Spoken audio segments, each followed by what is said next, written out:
इतिहास का एक ऐसा शासक जिसे उसके अच्छे कामों के लिए कम और बुरे कामों के लिए ज्यादा जाना गया। मैं बात कर रहा हूँ अलाउद्दीन खिलजी की। खिलजी को किसी ने खूनी हत्यारा कहा तो किसी ने निर्दयी और क्रूर शासक। अलाउद्दीन खिलजी की मोहब्बत इतिहास के पन्नों में कई रंगों में लिखी हुई है। पद्मावती के साथ खिलजी के संबंधों के बारे में इतिहासकारों ने बहुत ज्यादा तो नहीं लिखा, लेकिन जिसने भी लिखा है उसने विवादों को शब्दों में समेटकर मोहब्बत की दास्तां बयां की है। अलाउद्दीन खिलजी खिलजी वंश का दूसरा शासक था। कहा जाता है कि वह अपने जुनून के बल पर ही युद्ध में विजय पताका लहराता था और एक के बाद एक शानदार जीत के बाद उसका प्रभाव अचानक ही काफी बढ़ गया था। उसकी ताकत के साथ साथ उसके साम्राज्य में भी काफी बढ़ोतरी हुई। इतिहासकार कहते हैं कि अलाउद्दीन खिलजी ने इतनी लूट और मारकाट की थी कि लोग सिर्फ उसके नाम से थर थर कांपते थे। 1250 ईस्वी में खिलजी का जन्म हुआ था और उसके बचपन का नाम था जूना मोहम्मद खिलजी। खिलजी वक्त के साथ साथ एक शक्तिशाली और महान योद्धा बनकर सामने आया।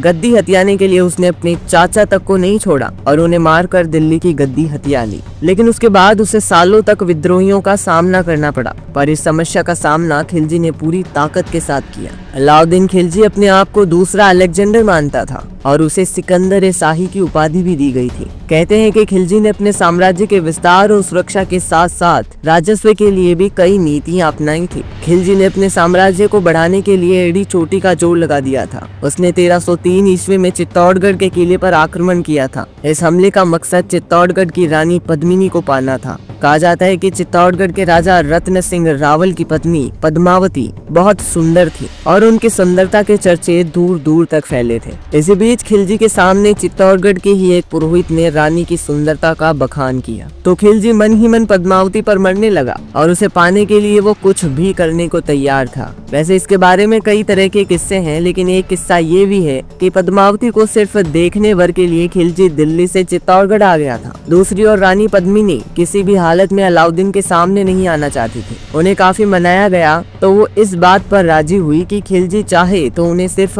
आईने में देख सकता है। पद्मावती को आईने में देखने के बाद उसे पाने के लिए खिलजी हर चाल चलने को राजी था, जिसका नतीजा हुआ युद्ध अलाउद्दीन खिलजी और राजा रत्न सिंह के बीच, जिसमें खिलजी ने धोखे से राणा रत्न सिंह को मार दिया। लेकिन इसके बाद भी पद्मावती खिलजी के साथ जाने को तैयार नहीं हुई, बल्कि उन्होंने किले में मौजूद सभी औरतों के साथ मिलकर जोहड़ करने का फैसला किया और खुद को चिता के हवाले कर दिया। लेकिन इसका अंत इतना बुरा होगा ये खुद खिलजी भी नहीं जानता था। खिलजी के लाख चाहने के बावजूद भी उसे पद्मावती के अफसाने में सिर्फ राख ही नसीब हुई। 1316 ईस्वी में 66 वर्ष की उम्र में अलाउद्दीन खिलजी की मृत्यु हो गई और कहते हैं कि इसके कुछ एक सालों के बाद ही खिलजी साम्राज्य का सूरज भी अस्त हो गया।